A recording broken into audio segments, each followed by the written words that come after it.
Welcome back to the Football Terrace. Morning to each and every single one of you. The Premier League is back today. We're covering games by Liverpool, by City, and of course, Arsenal. Everton is today as well. I'll be joined in the studio by Mr. Green, the Gooner. He's going to be here this afternoon, so very much looking forward to that one. Do me a favor right now, though, people. Hit that like button. Basically, assault it. Give it a right smash, bruv. Smash it right up, right now. Do that for me. I'm waiting. See, now, look, I like it. I like seeing the numbers go bing, bing, bing, bing. Gives me a little buzz. I'm only joking.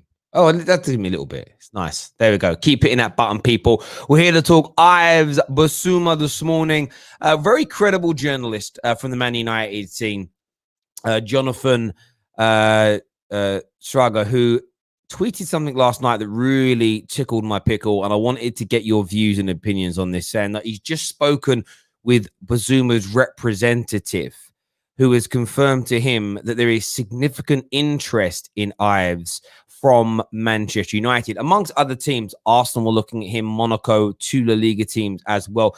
And there are suggestions that Liverpool may come in for this player in January as well.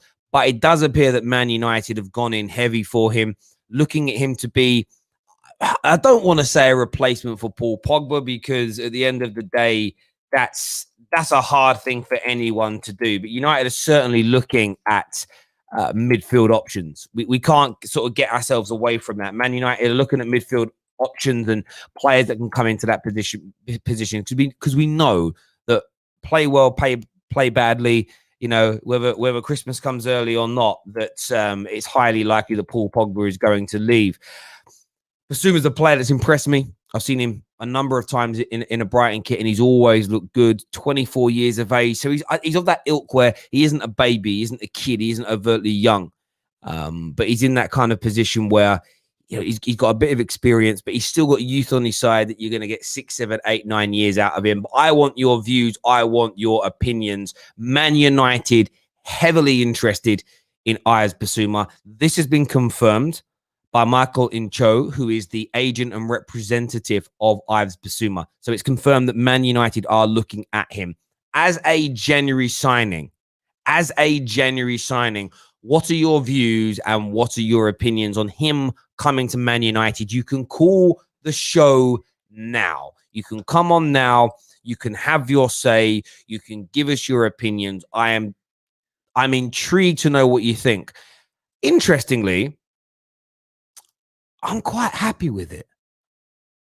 Like, legit, I am quite happy with it. Also, before we go any further, there's two people I want to reach out to. 3 people. Alex, the Spurs fan that's been on recently. We had Alfie, the United fan, yesterday, and we had Gabrielle, the United fan, yesterday. Please do me a favor. You can either email me through the YouTube channel, go to the community page, you'll see the email address, or direct message us on Twitter, which is at TFT Media 1, or find me, Terry Flewers, on Insta and send me a message, because I want to get you guys back on the show. I need you to reach out so I can get hold of you easy with links. But we're gonna take your views and opinions and everything going on. But looking at Bissouma, I just like the look of this guy. You know, in the Premier League, interception rates over 4 per game on average. Some matches, like the Villa game this year, 9 interceptions in one game, like absolutely brilliant in a massive game they won. 60% of his defensive duels in the Premier League won. You know, nearly a 70% success rate when it comes to his slide tackling. You know, recoveries of the ball, 8 per game, and 50% of them are in his opponent's half. So that, you know, that pressure element of him is very, very good as a football player. We look at his passing accuracy, 86%. You know, through ball accuracy of 27%, crossing accuracy of 33%. Passes into the final third accuracy, 80%. You know, receives the ball a hell of a lot in games as well. He received the ball around 23 times per game. Now, for Brighton, that's a lot. You know, in a Man United team, it's going to be a lot more. So there's a lot to be excited about with this young man. But where would he come in and play? What type of player do you think he could be for Manchester United? That is another question that I want to pose to you all this morning when it comes to this. But give us your thoughts. Give us your opinions. Liverpool closely monitoring him as well when you see what's being said on social media.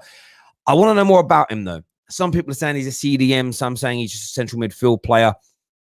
I think we often get too caught up in those errors. What I've seen him do when I've watched him in a Brighton shirt, and maybe Brighton fans can educate me further on this. I've seen this guy break up play. I've seen him be a hindrance. He's technically good on the football. There's no doubt about it. He could be a player. He could genuinely be a player that helps to sort of create that additional depth at Manchester United. He really, really could. Let's do some of your comments here. Red United said, I tried to DM you on Twitter. It says you don't. You know what, bro? I'm not going to say your name out loud. I just read your email from your name 7@me.com. I've got your email, bro. Thank you. I'm on that, bro. And your donations yesterday were just absolutely astronomical, Red United. So thank you very, very much for what you did. Remember him laughing at Arsenal, Terry? Yes, I do. That makes him a bit of a hero, doesn't it? In many, many ways. There's no doubt. We're going to get some of our first callers on the show today. Do me a favor. You want to get any questions in for me? Get your super chats in. Of course, members will go to as many of your comments as possible. Let's go to the first call today, which is going to be man like Joey. Joey, good morning. What you saying, brother? All good, Terry. How you doing, mate? I'm very, very well indeed. Give me your thoughts and feelings on this news that Man United are close to striking a deal for Yves Bissouma. I like it. I like the player. I mean, not only can he play in the midfield where Pogba will play, but he can also replace someone like Matic. He can also play in the same position as Scott McTominay. You know, so I like it. And if we can get him in January, I would say these guys should go ahead and buy him. Definitely. Yeah, I mean, I would say definitely technically better than Scott McTominay. There is no doubt about it. Defensively, when I've watched him play, he's just, you know, I'm not going to put him on Kante or Claude Makelele's level, because these two, in my opinion, they've been the best in the Premier League era at winning the ball back for their team. Battling for the ball. And look, both of those players had tremendous footballing technical ability as well to couple it with. But the ability to break up play, the ability to read the game, the ability to be that thorn in somebody's side. What I really want Man United to get is Ander Herrera, when it came to winning the ball back and being a bit of a shithouser, was amazing. The problem with Ander Herrera, when he had the ball, he wasn't as good. We've almost got to try and find that mixture of someone who can win the ball back, be a thorn in the side, protect the back four, but equally when he's in possession, he's got silks, he's got ability, he's got quality that oozes from him. If you could take all of Scott McTominay's positives and add 20% better passing range, that's what I'm looking at. Do you get where I'm coming from? But that's what I really see from someone, and I would certainly be that. How much do you think he'd cost Man United? 50. You think as much as 50 million? Yeah. I mean, I know it's not cheap to get these guys in, and I know they probably know that we're desperate for a midfielder. They'll probably come in at 50. We'll probably pay 40 to 50 for him. Yeah, it's interesting. His current market value is just £12 million with leading consultants. So if Brighton could get anything above 30-40 million for him, they'd be doing a very, very good job. And according to transfermarket.co.uk, he's considered the central midfielder who can play in a DM role. But do you know what? I think sometimes we focus too much on that. You know, he's a top midfielder, there's no doubt about it. Joey, thank you for coming on the show and having your say, mate. We'll speak to you again soon. Next up, we've got man like Pav in the house. Pav, welcome to the Football Terrace. What's your thoughts on this Yves Bissouma news? And someone's saying here he's 30. He's not 30, he's 24 years of age. What's your thoughts, Pav? Yeah, I've heard links with him for the last few days, but we weren't really that much linked with him until maybe yesterday. But I think it'll be a good signing. Like, I don't really rate Scott McTominay. Matic is kind of old as well. I can't believe like we gave him a contract, but he would be a good replacement for Matic, and he should be. If we do buy him, he should be ahead of someone like Scott McTominay. And it's like I was looking at his stats just before you went live, and he has like a tackle success rate of 64%, which is pretty good. It's the same as I think something similar to that as well. In the Premier League as well, his tackle success rate is 68%. So in the competition that I really want to focus on with him. I'll discount what he does in the FA Cup and League Cup for a moment. You look at it on that level, it's excellent, like legitimately excellent. And what I'm really infused about is the fact he's 24. He's 24 years of age. I'm not too sure when he turns. He turns 25 this coming summer, August 30th. I like that age. I think that's the age and profile of player that Man United need to focus on. You know, we've got Greenwood, who's very young. You've got Rashid that's still 23. He's moving into that age now. Martial's about to hit his mid-20s. We have a number of youngsters, AWBs developing as an example. I think that you need to be careful to not oversubscribe with youngsters. And I know that we're Man United and we have this, we've got to develop youth and bring people through. You do. But I always remember Gary Neville speaking about this, and it was about a year ago where he said that the problem Man United have is that currently our best players are our youngsters, or our sort of 23, 24-year-olds and lower. And he said that people sort of nostalgia can take over, and they think that when you think back to the class of 92 when they came through, when you think to the youngsters that came through in Messi's era at Barcelona, there is this kind of nostalgic that they came through as superstars, and they lit up the league, and they were the reason that their teams won so many trophies. But you listen to what Gary Neville said, especially about the Man United situation. He said that it wasn't like that. There wasn't any pressure on Paul Scholes, Nicky Butt, David Beckham, Ryan Giggs to be the match winners. The pressure to organize, orchestrate, and keep the team together was down to the elder statesmen, the Peter Schmeichels, the Pallisters, the Steve Bruces, the Roy Keanes of this world. The Brian McClares, the Andy Coles, the men that were in their mid-20s and above. Eric Cantona was part of that. And that is what Man United need to create. We need to create this hub where you've got 24, 25 between 24 and say 28, 29-year-olds, and then a few in their 30s is fine, as long as the fitness is there, where they are the mainstays. They are the individuals that you rely on. And then you scatter in these young talents who can express themselves and be brilliant, but equally be carried in a structure that's full of grown grown adults that are able to dictate things on the football pitch, rather than saying we need our most important players to be youngsters, because youngsters are naturally inconsistent. And that's why one of the reasons that United have been inconsistent in recent years is that our best players have been our young players, and young players are inconsistent. So that's quite a long thing to say. But for me, him being 24, turning 25 in the summer of 2021, that for me is even more. What's the word I'm looking for here? That for me stands out even more than sort of his statistics and what I've seen from him. I like the age profile that we're looking at here. And he also pretty much fits the kind of player that Ollie's looking for, like looking for hard-working players. It's what Ollie says quite a lot. If you watch him for Brighton, the way that their manager has that team playing, they're hard-working, and it's kind of what we kind of need sometimes. It's not, we do have some of them players, but you just need that right player, if you know what I mean. Yeah. Mate, I couldn't agree with you more. As I say, he's got the mixture of things that I like as a football player. That he works hard, he's dogged at times, he's pragmatic when he needs to be. He has great athleticism.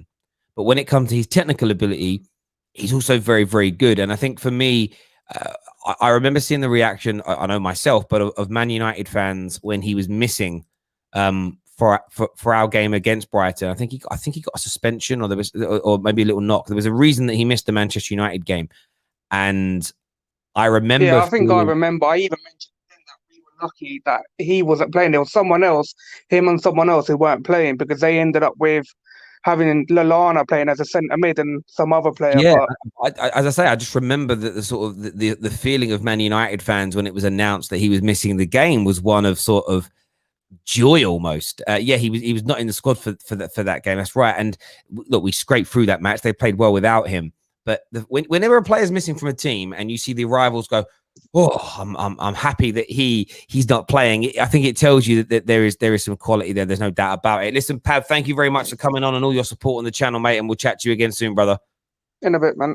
Top man, thank you. We've got a comment here from iTest who says we should get Alaba for free. We need a left-footed centre back. Otherwise, you will see more situations like when Maguire passed it to Henderson. That pass back to Henderson was fine. It's for Henderson to manage the situation.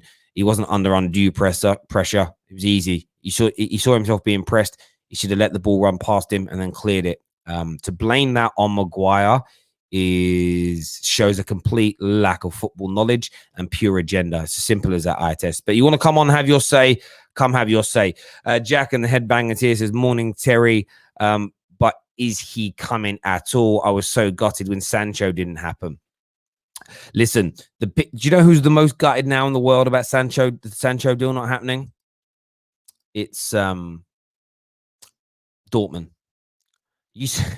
you seeing what's happened this year to Sancho at Dortmund? They lost the battle.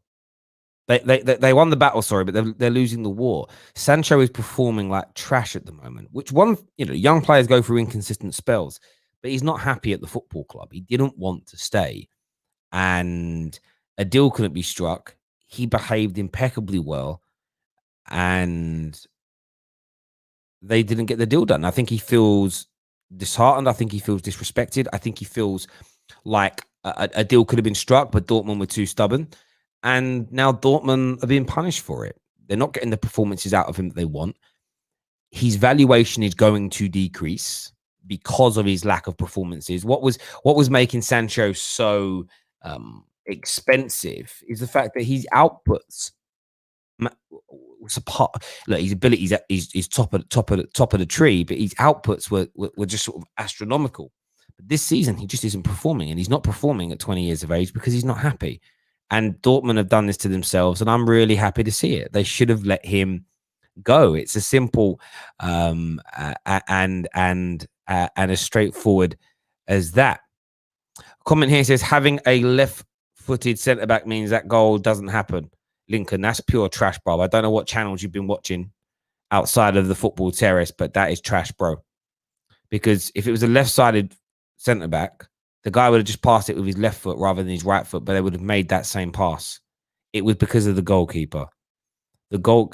Trust me, if that was if the centre back who passed that ball to Henderson was a centre back that the mob liked, they wouldn't blame it on him. What the mob do is they look at a goal that's conceded and go, right, which of the guilty parties, and often there's 2 or 3 in the lead to a goal, which one do we dislike the most? If David De Gea was the goalkeeper for that, you wouldn't have seen Maguire's name mentioned. It would have been the De Gea out mob that would have been raging about it. It was a mistake from Henderson. It's as simple and it's as straightforward as that. But if we look actually this season, I mean, only 3 assists in 11 games, no goals yet for Jadon Sancho. 2 goals, 2 assists in the Champions League, which is good, and a goal and an assist in their version of the FA Cup. But it's been a very, very average season indeed. And another defeat last night for Dortmund. You know, they've lost a lot of games this year. Things are not going well for them in the Bundesliga.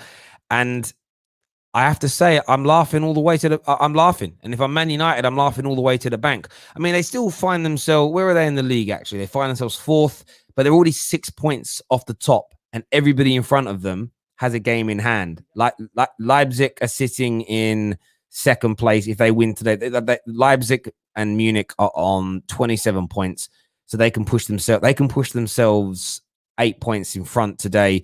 If Leverkusen win, they will go 9 points in front of Dortmund, and their season's looking damaging already. And listen, there's no way they keep the thing with it as well. There's no way again. There's absolutely no way that Dortmund are even going to keep Haaland if they fall outside the top 4 or go nowhere near a title challenge. These people are simply not going to stay. Tim Farrow here says, shut up, lie test. That's on Henderson, not Maguire. Even a 2-footed centre-back could easily pass back to Henderson and just messed it up because he was being nervous. Once again, you show yourself up. Listen, it's as simple as that for me. Everybody knew it was Henderson's fault, and then they overanalyze and go, right, how can I saw the second goal blamed on Maguire because people were saying he should have been a few yards further back. No, he shouldn't. Then he would have been in the zone that is meant to be dictated by Victor Lindelof. It's crazy. So when it's zonal marking, you have a zone you're meant to. It's like, okay, so you're going to blame Maguire for sticking to his zone when doing a zonal marking. Imagine Maguire leaves his zone tomorrow in the game against Leeds. He leaves his zone to win the ball. wins the ball, clears it, but then it's crossed back into the box and the ball goes into the zone that he left and somebody scores. People will say, why did you leave your zone? He can't win. It's just nonsense. Was Maguire in his zone? Yes. Physically, was it possible for him to get to that ball? No, the ball was too high. He could not get to it. Lindelof, if he was more aggressive and attacked that ball and got his head into the right position, would he have cleared it? The answer is a straight yes. If he'd have just moved his head this way rather than forward, it would have gone away. It was poor from Lindelof. It's as simple as that. By the way, really good cross as well, which I think the goalkeeper could have come for. But agendas are what agendas do. And the thing with agendas, I don't lose much sleep over them because they're so transparent, bro. Window FC.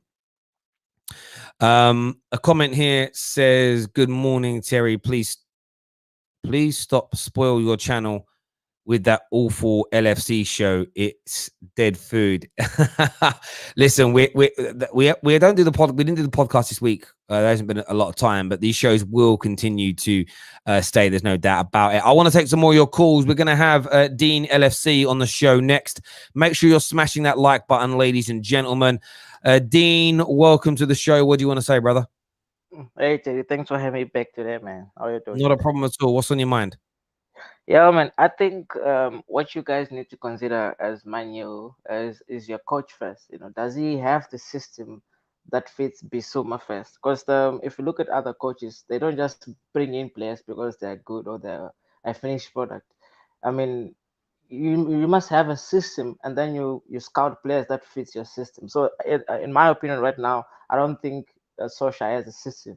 He just sends players out there, say, go and play football. Let's win the match or let's draw. You know, he doesn't.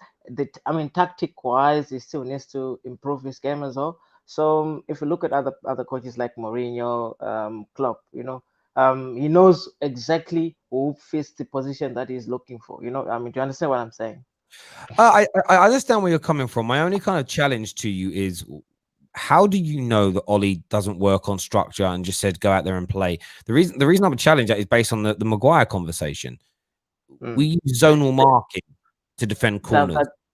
The inconsistency of the whole match, of the whole, like the game plan from the whistle to the finish to 90 minutes. Remember now, I mean, what's it? Okay. We can use words to say what's inconsistent about the approach, barring the formation, but the formation isn't the system. The formation's changed with the same ethos and philosophy. Liverpool play the same way regardless of the formation they put out. What is inconsistent about our approach to football matches? What's different from week to week? The thing is, if you look at the strategies that he uses, like from time to time, match to match, regardless of the formation that he change. Of course, coaches do that all the time. Managers do that all the time. They change formation. They start the next opponent, and then they kind of change the system according to the opponents they are facing, right? But with your team, with Manu, that the problem is not even only the formation whatsoever, or the way they analyze all their opponents. It's the whole from the whole team. Because if you look at before the match, or like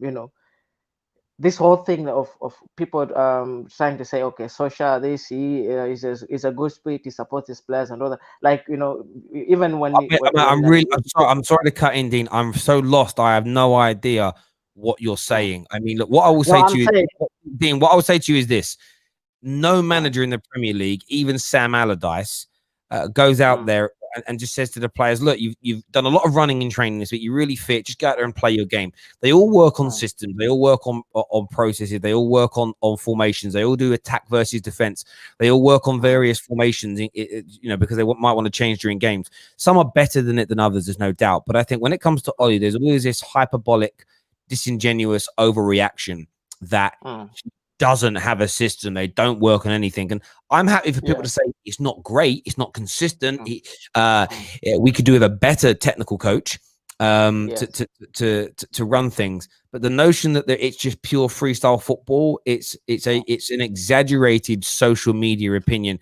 in my view. But Dean, I appreciate you coming on and having your say. Thank you very, very much. A few people here saying, yeah, but it's Ollie's choice to do zonal marking. I agree. I don't like zonal marking from corners. I think I like a bit of a mixture. I think you should have 2 or 3 men in and around the 6-yard box area, and that should be zonal based, and you attack the ball.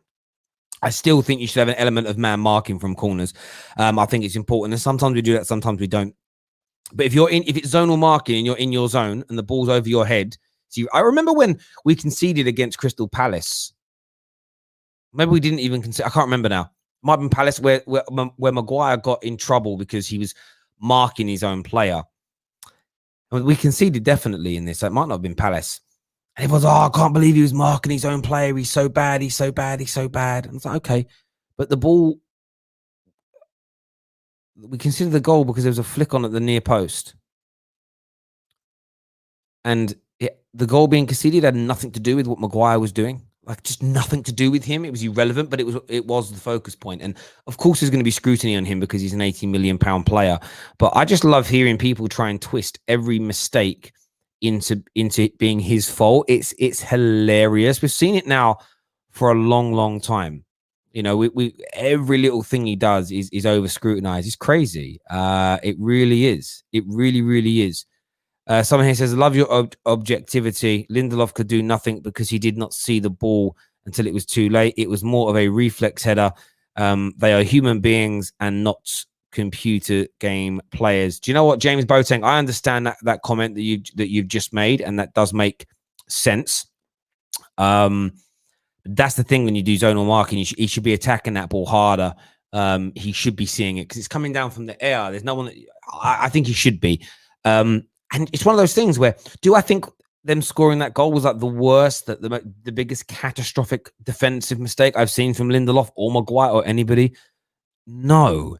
But I would put more of the blame at Lindelof. Do I think it's like a terrible mistake? No. Do you get what I mean? It's one of them things. It was a really good cross as well. I think we sometimes discount that. Next on the show, we're going to have Jerry. Jerry's going to be with us in a few moments.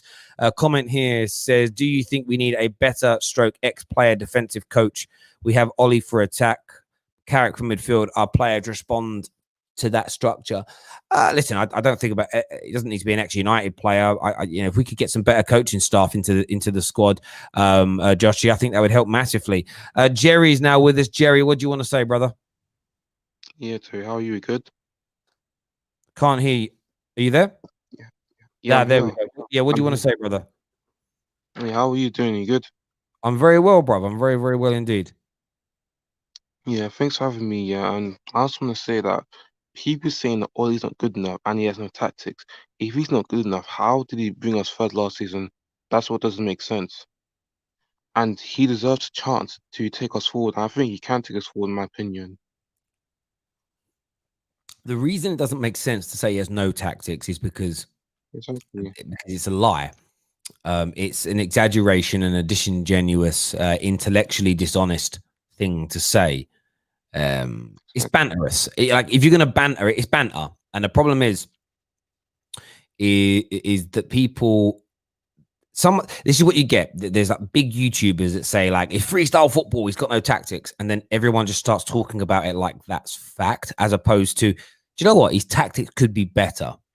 He could create a system that helps us be more consistent. He could keep a more consistent shape, maybe.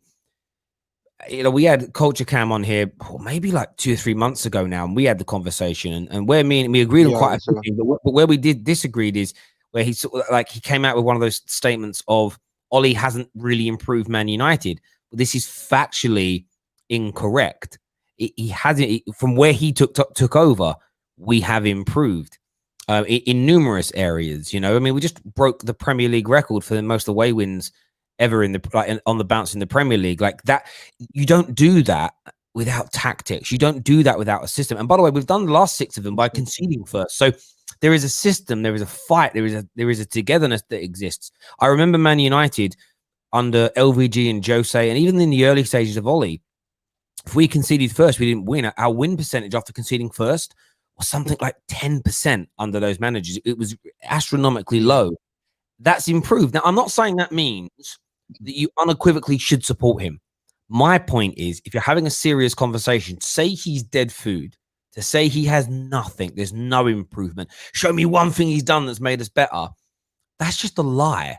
It should, and It's that's so why good. people like Very yourself. silly. That's why people like you listen to it, and then do you do what I do? Do you then stop listening to everything else those people say because you think I can't take you seriously when you exaggerate things to that degree?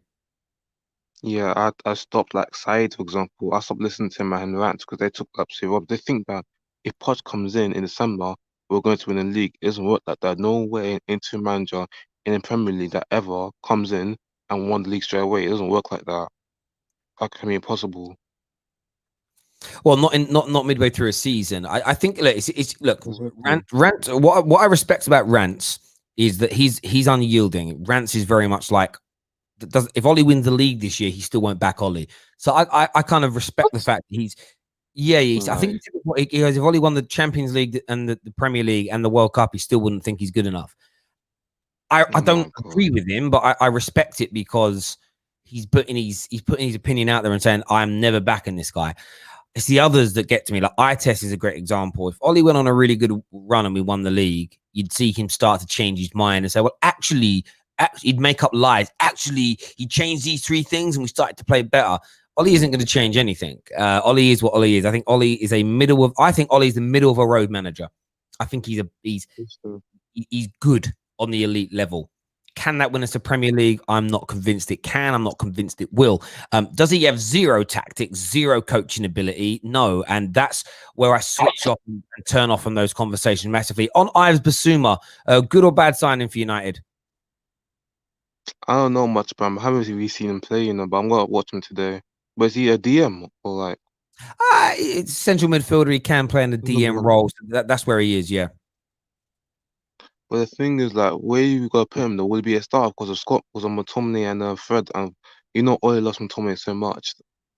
Yeah, like, it's a tough one. I don't know whether he'll start. I think he may. I think he's. I think we also have to look at the fact that come the summer, Paul Pogba may not be here. I mean, come the end of January, Paul Pogba may not be at the football club. And my view is this on Pogba: if we can sell him for a good price in January, I think we should do it because wait, if we win the league this season, do you think Pogba will stay? That's what I've been asking everyone. No, I think he wants. No? I think he wants to leave for himself, and I've got no problem. It would be a great send off. I'd love him to stay in January, and I'd love him to be the leading light in helping us win a league title because I love Paul Pogba. But I can't see him staying at the club. Jerry, I appreciate you coming on the show, mate, and having your say. Thank you very, very much indeed, young man. Khalid here says, Terry, I'm still pissed off you haven't brought me on. I'm waiting. Yeah, you're waiting in the back room. Other people are waiting too. And every time you keep dropping off, brother, you got to wait your turn. I'm not going to just put you on in front of other people that have been waiting longer, my brother. So you can fume all you want. But one, you've got to wait your turn. Secondly, you keep dropping out. So every time you come back in, you go to the back of the queue, innit? That's it. So it's not about can you be next. You just got to wait your turn, bruv. We just go on chronological order when people call in first. That's it. Why did we buy Van der Beek if he's not going to be Pogba's replacement? Well, he plays more than it. I don't know. I mean, it's a question that I can't answer for you. I think he's more of a forward player. I think, look, there's a long way. I think we're going to see a lot of Van der Beek in the second half of this season. People need to relax. People need to calm down. He'll get his opportunities. Just everybody be a little more patient. Be a little more patient. Osman here says, if we keep conceding lots of goals due to poor zonal marking, it means the coaches have to get back to the drawing board. The players are not responding to it. I agree. I do put the volume of goals being conceded from corners down to the system more so than the players. Actually, I do agree with you completely on that one. I think that's a really good comment. Thank you. Next up, we're going to have Arjun on the line. Arjun, welcome to the Football Terrace. What are you saying? I'm idiot. No, idiot. No. What is that? Hello? Huh?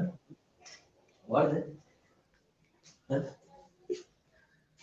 Who is He called in and he started chatting to his bro. Listen, man, like we're live on the air, brother. You and your boy having a chat. Morning, Terry.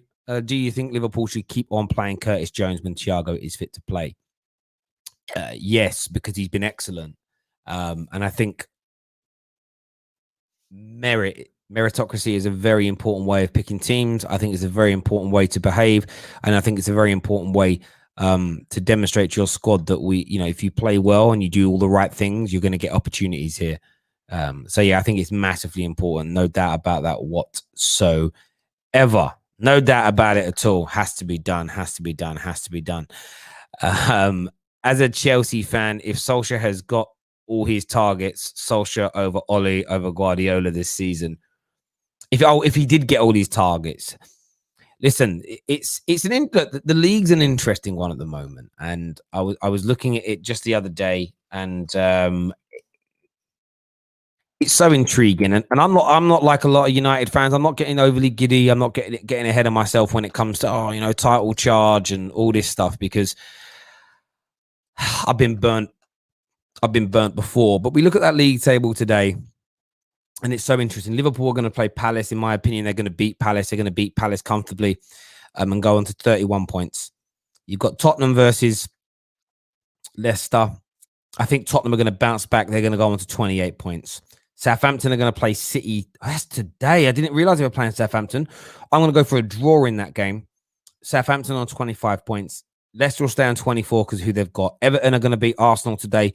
They're going to go on to 26 points. Man United then get to play tomorrow. And we're going to play. We need to beat Leeds, put ourselves on that 26-point marker. And put ourselves into the top 4 tomorrow. With that game in hand is key. I'm not going to start looking at Man United, though, as sort of potential title contenders or anything along those lines until I'm going to assess us at 18, 19 games. And then I'm going to sort of stick an opinion out there. It's going to be imperative for us. But winning league titles, I don't know. Being better than Lampard and Pep this season, I can certainly see that happening as things stand right now. There's no doubt in my mind. We're going to get a few more callers on here. We're going to get man like Jem. We're going to get man like Steven on. Jem, Steve, how's it going, boys? Not bad, you? I'm well, mate. I'm well. I'm excited about this weekend's football. There's so many good games again. Like, do you know what it is? It's like there's no top 6. First time in a while, there's no proper top 6 clashes. But you've got Palace, Liverpool's a good game. Southampton, Man City is just an interesting one. You've got Everton, Arsenal today at 5:30. Great. And then tomorrow, you've got Spurs, Leicester, followed by Man United, Leeds. And then on Monday night, you've got the Chelsea West Ham game. There's so many potential banana skins there for the traditional top 6. Great opportunities for Leicester and for Southampton to further their kind of top 4 push. It's listen, I've got my opinions, but it's anybody's guess who's going to kind of come through those games with all the points, etc. And there we go. There's a comment here from iTest. I always love an iTest comment. It says, do you still want Sancho after his shambolic performances this season? The answer is yes. Yes. If you want to know the irony here, iTest again. iTest literally, you do end up shagging yourself up your own ass every single day, bruv, right? The reason why I say yes is his ability hasn't gone. The ability that he's demonstrated since being a kid till now is still there. The only thing that's disappeared has been the outputs. But you don't take output seriously, do you? You don't take statistics seriously, do you? The ability is still there. He is just unhappy. He doesn't want to be there. And a disgruntled person and an unhappy person, they tend not to perform. It's just Dortmund that have messed up by not allowing him to leave when he emotionally didn't want to be there. It wasn't, I'd like to play for United, but I'm so happy where I am. It was, I really want to go back to England. I really want to go. And this last year has been difficult for everyone. Multi-millionaire football player or sort of standard working class person like myself, because even though he's playing football and doing all these things, he's still stuck indoors. He's still stuck indoors in to him a foreign country, far from most of his friends, far from his family, far from home comforts. And there's one thing for me, do you know the amount of people I know who during this last year have moved home to be with family. Even though I got a friend who moved out, been living in London 10 years. He got out of his lease on his apartment and moved back in with his parents because he was like, I don't want to spend every day and every night in a house on my own. So you've got that element to add to this. Plus, he doesn't want to. He wanted to move to Man United. So yeah, of course, I still want Jadon Sancho, and it's going to work out well for United or Chelsea that get him, or Liverpool, because he's going to be cheaper now. Boys, what did you ring to speak about anyway? Sorry, we went a little bit off course here. Go on, Steve. Go on, Jim. No, go on, bro. I'll talk a lot, so go on. Well, I just think with I'd say Arsenal are not really focused about the January transfer window itself. I'm just more focused about trying to get games and trying to get wins on the board because that's what we need. Yeah. Before even looking at the transfer window, I think in terms of the top title contenders, I think if Man United win their game in hand, they're up there as well. And I think whoever makes the most out of this January transfer window could end up pushing on and taking the title. Yeah, I agree. Yeah, I mean, I think the January transfer window will take its part. I think the team that gets the least amount of injuries has an opportunity as well. I mean, if Liverpool's injury levels, man, like Alfie's here, great. I'm glad he's here. What's going on, brother? I think the team that gets the least amount of injuries is going to have a great opportunity. Like, if Liverpool's injury record continues to be as it is, they're going to have a problem. You know, if suddenly Man United suffered the injuries that Liverpool have had, they're going to struggle. The same as anyone. You know, if you look at Southampton are doing well. If Southampton lose Danny Ings to the rest of the season, if they lose Vestavert at the back, and if they were to lose Ward-Prowse for 3 or 4 months, they ain't doing what they're doing. These players are so imperative, and it's the same for every team. It really, really is. Super chat here from Michael says LFC won't retain the title with Average Jones for the full season. The EPL isn't Indiana. I disagree. Unfortunately, mate. I think Jones has been brilliant. He's been good, yeah. I think his performance against Tottenham was outstanding. Yeah, I thought it was great. I thought it was great. What's everybody's opinions on Yves Bissouma, which is the main topic of the show today? Linked with Liverpool, now heavily linked with Man United. Jonathan, who kind of put this news out there yesterday, is a journalist that I know personally. He's been on the show before. He spoke directly to Bissouma's representatives, who have said that Man United and Liverpool are seriously looking at him. From your point, interested as well, because the guy was saying that Arsenal want him. Bro, that's like me being interested in Michelle Keegan. She ain't even looking, bro. You know what I mean? The problem is as well. Even if we were interested, if you've got Liverpool, Man United interested, why would Bissouma go to Arsenal in the mess we're in? Exactly, bro. I mean, even Championship sides, the players in there that are challenging for promotion, even they would look at Arsenal and think they're a mess. Why would I want to go there? Bro, it's so true. Like, why would you? And plus, we've got 27. We've got 27 players in the 25-man squad, right? So if we're doing this self-sufficient model that Arsenal was supposed to be run at, why are we going to buy extra players? Plus, we've got too many already. Plus, he plays in the same position as take your time with it. He's in the same position as Partey.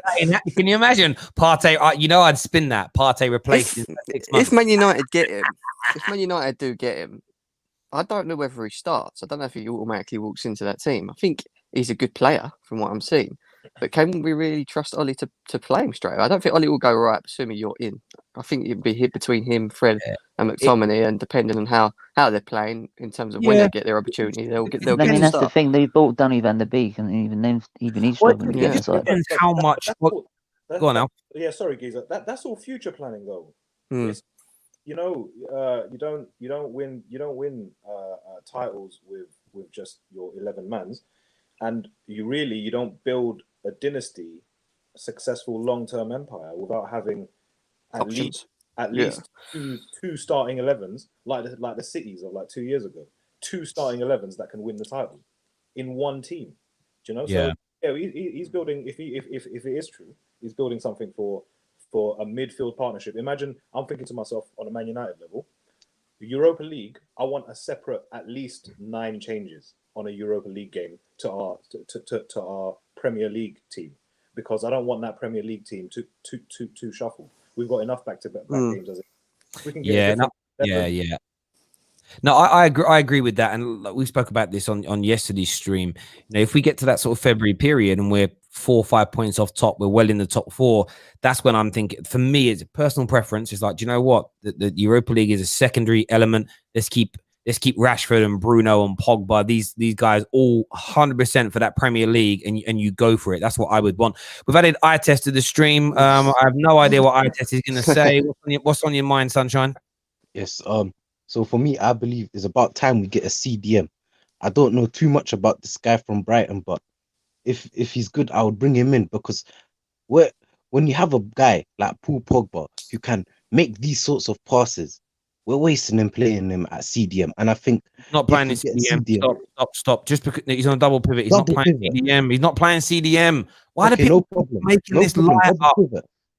Double pivot, no He problem. doesn't Yeah. play CDM. Okay.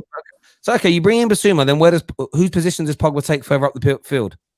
Okay, so basically what I'm trying to say is I believe the reason why we're playing double pivot is because we don't have a proper CDM like a Fernandinho where we could play a 4-3-3. And if you do your homework on Ole Gunnar Solskjaer, his main formation is the 4-3-3. When he first came into Man United, he played the 4-3-3. Before he No, came to Man United, it was the no, 4-3-3. no. So I believe he wants to play that, and I want us to play the 4-3-3 with a CDM as like a Fernandinho, so we could do similar to what Man City did with David Silva and Kevin De Bruyne, played them ahead of Fernandinho with Bruno and Paul Pogba in a 4-3-3 with a proper CDM. That's what I want, because I believe if we move Pogba further up, yeah, we have a chance of challenging, because this guy is very underrated. His talent, I think, if we push him further forward and play him in the left hand side of a midfield three, we could do damage with Bruno next to him on the right. Because this guy with the passing he could do, we're gonna see more of that if you push him further up and you get a CDM like a Fernandinho. I don't know too much about that Brighton guy. Listen, but you know what? Really quickly, yeah. Do you really want Pogba to stay? I'll ask you honestly, brother. I've been Man United since '93. Do you really want Pogba to stay? The amount of muggage that's happened. I'm not sat here telling you he's terrible. He's proven that he's a World Cup winner. I'm not telling you he hasn't got talent. He has got talent. But listen, the amount of times that this has happened over the last couple of seasons, even during Mourinho's time. I'm pretty sure he got Mourinho sacked in the first place, number one. Number two, you know what? You can blast me for it. I think we lost the RP Leipzig game because of his manager. No joke. And, to come out, when he came out and he that Instagram message, people shouldn't talk, where he ended it by saying people shouldn't talk. All right, you said that after Gary Neville blasted you on Sky Sports, saying, listen, that's Mino Raiola is your best friend. He's coming out and he's saying this. He knows you. He knows you. He's your best friend. He's coming out and saying this. You didn't say nothing to him. And as soon as Gary said something, Pogba came out and said, don't know, people shouldn't talk. And the media flipped that and said, oh, he's finally addressed Mino Raiola. He hadn't. If he really addressed Mino Raiola, he would have done it literally an hour after, or the day after, before the game, to settle down our dressing room. Our dressing room. for me, I want Paul Pogba. Yes, I want Paul Pogba to stay, because first of all, I know what he could produce if we use him, if we deploy him correctly, which we haven't done ever since he's joined, other than when Ole Gunnar Solskjaer first came in, and we saw what he did when he played in his right position.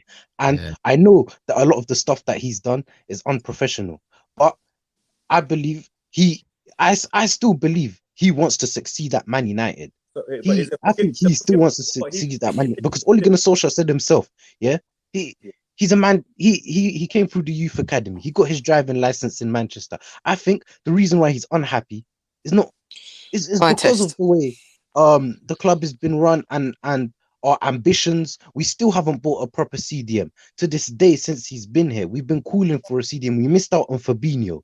We missed out on a lot of players that we could have bought in. And do you know what out of position? You know what I find interesting, Ites? Like, I've got a lot of time and love and respect for Paul Pogba.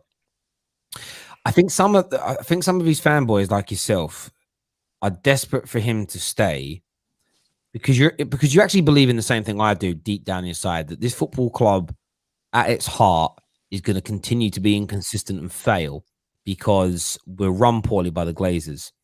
But that's the perfect haven to protect your favorite player, because you can just consistently blame it on everybody else around him isn't good enough, the management isn't good enough, the structure isn't good enough. In the same way you did for a man like Eden Hazard, it's Chelsea Football Club why he's in and out of form. It's Chelsea's players around him why he hasn't delivered. It's Chelsea. Wait till we get Terry. Watch me, bruv. Your words were, when he goes to Real Madrid, he will show you, Terry, that he is better than Cristiano Ronaldo. Same situation at Arsenal. So my you point- can't the laugh same. at that. It's the same. You could say the same with Arsenal as well.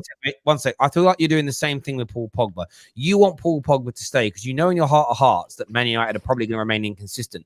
And then what you can spend the next 4, 5, 6 years doing is saying the reason Pogba hasn't hit the heights he was tipped to at club level is because Man United have ruined him. You're actually fearful of him leaving Man United because if he goes to a really well-run club and he doesn't get out of the inconsistency, you know he's in the mud, like your boy Eden Hazard, who spends more time eating donuts than he does playing football.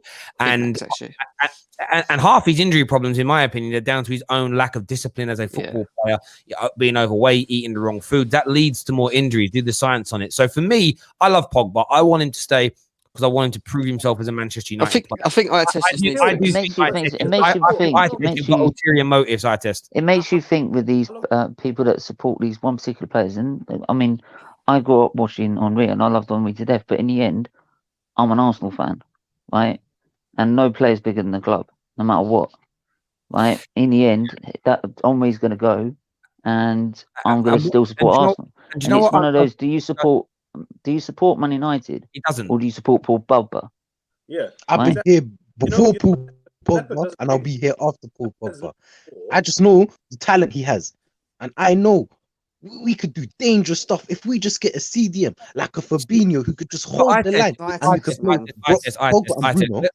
What undoes your argument? And everybody's argument, right? He doesn't. The double pivot's killing him. The double pivot's killing him. Bro, he won a World Cup playing in that role. So he did, yeah. And for me, it's just nonsense, right? It's nonsense. The one thing, I love Paul Pogba, by the way. I'm not out there overtly blasting him. But the one big defense when people say, what's he done? People do that. They go, what's he done? They go, bro, he's a World Cup winner. The irony, again, is the position he played to be the World Cup winner is a position that you say he can't play. It's literally this is the problem when you have an agenda. This is the problem when you put a player of a club. This is what happens when you put everything else aside, you drop your own morality, your own integrity, and you become intellectually dishonest to win a battle. And you do this. You are the epitome of this. You drop everything to win an individual battle, to win an individual debate. But the problem is it always comes back to bite you in the backside, and it is now. If he can't play that role. One second, let me finish my point. Paul Pogba, for me, was one of the players of the World Cup. He was the man of the match in the final, and he did it in that position. Now, I know the argument that there's better quality around him at France than there is at Manchester United. But I think with the Bruno in the 10, I think with a better person next to him in a double pivot, the quality we have at front and keep improving our defense, Paul Pogba could do a good job. However, I respect that Paul Pogba is at an age where I don't think he has another 2 years to wait for us to improve those areas. I think he should leave for him. My point is, I think you want him to stay because he'll always be protected as bad managers, bad system, bad club. Paul Pogba gets a free pass. You care more about him being protected than him actually going away elsewhere. And then we really get the answers as to it. Because a lot of people, again, that are detractors of Paul Pogba will say he only did well at Juve because he was surrounded by quality. Now, that's the problem. And I think you're too scared of that happening again because you care more about players. Also say is that you could say that with obviously Ozil's in another situation, right? We know he's not playing, we know he's going, and that's an end of it, right? But when you put when Ozil won a World Cup, right? He won a World Cup with Germany playing in the same system, right? So it's like the same thing. Is that Paul Pogba? It's like you're saying. It's like you were just saying. Is that you said with Paul Pogba and France? Is this sort of the same thing that Ozil with Arsenal? But unfortunately, Arsenal have never had the time. Boys, I've got to end this stream. I've got some bits and bobs to do. Football starting very, very soon. Alf, can you do me a favor? Can you drop me you on Instagram? Yeah, of course. Yeah. Drop at Terry Fluid. Drop me a message on there, bro. I want to get you involved a bit more. It's easier if I've got direct contact with you, man. Get that done. I test. Listen, bro. I appreciate you coming on, giving your opinions, mate. Respect as always. Jem, Indiana, Stephen. Probably speak to you later on again today. Everyone who's tuned in, smash the like button. We're back live after Crystal Palace, Liverpool, and we'll see you all again soon. Take care.